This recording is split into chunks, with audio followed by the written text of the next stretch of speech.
coaching thought for the day. So I've been working with different teams of teachers always throughout the school year, and this has been an incredibly difficult school year, like tougher in a lot of ways than our COVID year. Just so much going on, such high demands and needs for students, asking so much of teachers. And so one thing that I did a while ago and that I like to do from time to time is with different teams of teachers, I provide them with a list of positive characteristic words.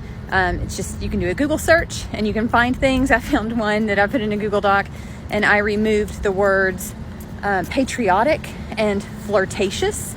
And so I took those off my list, but I provided that list for teachers at the beginning of a meeting as an icebreaker, and I gave them a table with each teacher's name as well.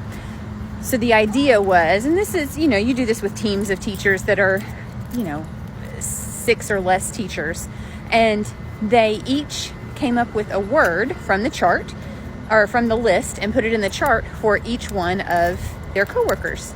And one thing that I think was great about this was that they had to have those words for each other, so they got to see them and really, internalize these positive qualities that maybe they don't see in themselves all the time. But also, I did make them, and they were a little hesitant to do this, they had to come up with a word of their own for themselves as well. And that was really difficult for some teachers. But it was wonderful then to give them time to look over the list of words and be reminded, this is what your other teachers that you teach with think of you. This is what you bring to the table, and this is why we need you. And so everyone on the team has value and is important.